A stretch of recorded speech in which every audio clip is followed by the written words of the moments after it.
નમસ્કાર, હું હર્ષા ટોઇન્ડિયા ન્યૂઝ ગુજરાતમાં આપનું સ્વાગત છે। સમાચારની શરૂઆત કરીશું મોટા સમાચારથી। વાત કરીશું વડોદરામાં દેશના વડાપ્રધાન નરેન્દ્ર મોદીનો ભવ્ય રોડ શો યોજાયો હતો। સરદાર ધામના લોકાર્પણ પ્રસંગે વડોદરા પહોંચેલા પીએમ મોદીના સ્વાગતમાં હજારોની સંખ્યામાં લોકો રસ્તા પર ઉમટી પડ્યા હતા। ગદા સર્કલથી લઈને એરપોર્ટ સુધી યોજાયેલા અંદાજે 1.6 કિલોમીટર લાંબા રોડ શોમાં ભાજપ કાર્યકર્તાઓ જબરજસ્ત ઉત્સાહ જોવા મળ્યો। ખાસ કરીને પશ્ચિમ બંગાળ, કેરળ, પોંડિચેરી અને આસામની થીમ પર તૈયાર કરાયેલા વિવિધ ટેબ્લોએ સૌનું ધ્યાન આકર્ષ્યું હતું। ગરમી વચ્ચે પણ લોકો કલાકો સુધી પીએમ મોદીની એક ઝલક જોવા રાહ જોતા નજરે પડ્યા હતા।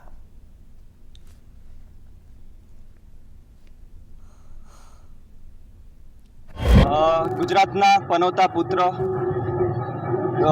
ભારતના તો ખરા જ પણ વિશ્વના જનનાયક એવા શ્રી નરેન્દ્રભાઈ મોદી આજે અમારા મત વિસ્તારમાં વોર્ડ નંબર 3 અને વોર્ડ નંબર 4ની ધરા ઉપર પધારી રહ્યા છે।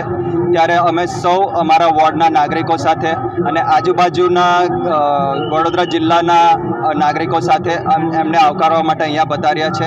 આપ સૌ જોઈ રહ્યા છો કે બંગાળમાં જે 207ની બહુમતીથી જીત થઈ છે એને અનુલક્ષીને એક આપણે બંગાળી નૃત્ય, આગળ તમે જોશો જે આપણે 87 સીટ અસમમાં જીતી છે એને અનુલક્ષીને આપણે બિહુ નૃત્ય, પછી આગળ એક છે ગરબા નૃત્ય, એવી રીતે આપણે અલગ અલગ નૃત્યોનું પ્રદર્શન કરી રહ્યા છે।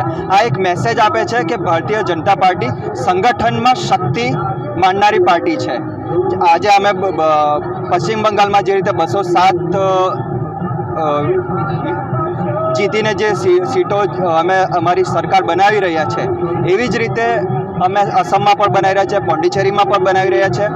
અને એક આપના માધ્યમથી જ હું કહેવા માગું છું કે કેરળ એક આપણું સ્ટેટ અત્યારે બાકી છે જ્યાં હજી આપણી ખાલી અત્યારે 3 જ એમએલએ છે, પણ ચિંતા ના કરશો, 3 એમએલએ અમારી શરૂઆત છે। 10 કોર્પોરેટર ત્યાં પણ છે અમારા ભાજપના। આવનારા દિવસોમાં કેરળ હોય કે બીજો કોઈ પણ સ્ટેટ હોય ત્યાં સરકાર અમારી ભાજપા સરકારની બનવાની છે। રોડ શોને લઈને આજે પબ્લિકમાં ભારે ઉત્સાહ છે। તમે કેમેરો ફેરવશો તો તમે જોઈ શકો લગભગ આજે 1.5 કિલોમીટરના રોડમાં લગભગ 30,000 થી 35,000 પબ્લિક આજે જમા થઈ છે અને હજી અંદાજો એવો છે કે એના કરતાં પણ વધારે પબ્લિક જમા થશે। આ ભગવાનની તાકાત છે, ભગવાનની લહેરને કોઈ રોકી નહીં શકે। આજે દેશના યશસ્વી વડાપ્રધાન પશ્ચિમ બંગાળની ભવ્ય જીત બાદ વડોદરા ખાતે આવી રહ્યા છે અને ગુજરાતના પનોતા પુત્ર અને જેમની કર્મભૂમિ વડોદરા રહી છે એવા વડોદરામાં આવી રહ્યા છે ત્યારે નાગરિકોમાં એક ઉત્સવનો માહોલ આજે એરપોર્ટ હરણી ખાતે બની ગયો છે। ખૂબ મોટી સંખ્યામાં લોકો એમને સ્વાગત અને અભિવાદન કરવા માટે આવે છે। વડોદરાના નાગરિકોનો ખૂબ ખૂબ હૃદયથી હું આભાર માનું છું કે આપણે જે ઉત્સાહ બતાવ્યો છે અને આપણા લોકપ્રિય અને સૌના પ્રિય દેશના નેતા એવા નરેન્દ્ર મોદીનું સ્વાગત કરવા માટે આવ્યા છો।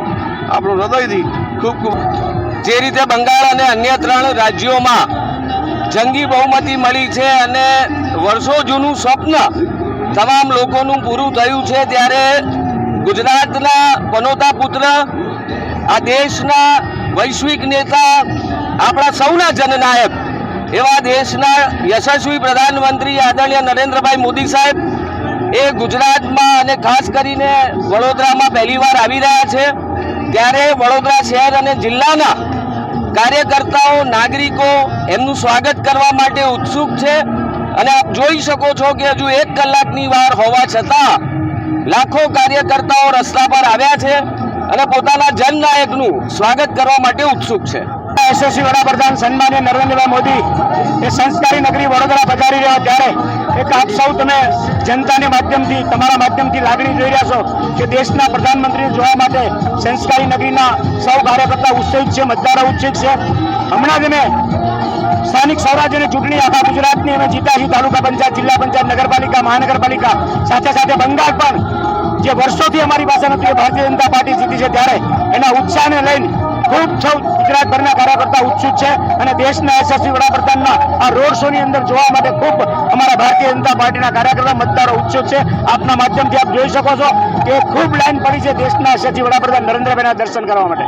રહ્યા છો સમગ્ર ગુજરાત અત્યારે બરોડામાં પીએમ સાહેબ આવી રહ્યા છે। આપ જોઈ રહ્યા છો કે સ્વયંભૂ લોકો અને અમારા ભારતીય જનતા પાર્ટીના કાર્યકર્તાઓ જે બંગાળમાં જે રીતે જીત થઈ છે એ રીતે જે ઉત્સાહ ચાલી રહ્યો છે આજે બરોડા શહેરમાં આપ જોઈ રહ્યા છો, બધા પ્રધાનમંત્રી શ્રીની રાહ જોઈ રહ્યા છે કે લોકો એમનું સ્વાગત કરે અને એમનો આભાર માને કે જે રીતે આપણું જે દેશની જે અત્યારે જે ચાલી રહી છે યોગ્ય રીતે જે આપણું જે હોવું જોઈએ હિન્દુ ધર્મનું જે રીતે અત્યારે લોકોને લાગે છે કે ભારતીય જનતા પાર્ટી સર્વશ્રેષ્ઠ છે અને સારી રીતે લોકોની સેવા કરી રહી છે, જે આજ આપતું ઉદાહરણ છે. આપ જોઈ રહ્યા છો આજે પીએમ સાહેબનો જે રોડ શો છે, આજે આખા વિશ્વના આમ તો વૈશ્વિક નેતા છે આપણા નરેન્દ્રભાઈ, એમને જોવા માટે અને પશ્ચિમ બંગાળની સૌથી મોટી ભવ્ય જીત બાદ જ્યારે સૌ પ્રથમવાર વડોદરા આવી રહ્યા હોય તો વડોદરાના નગરજનોમાં અભૂતપૂર્વ ઉત્સાહ છે અને નાનામાં નાના જે સક્રિય કાર્યકરોથી માંડીને સમાજમાં મોટા મોટા અગ્રગણીઓ પણ આજે તેમનું સ્વાગત કરવા માટે અહીંયા ઉપસ્થિત રહે.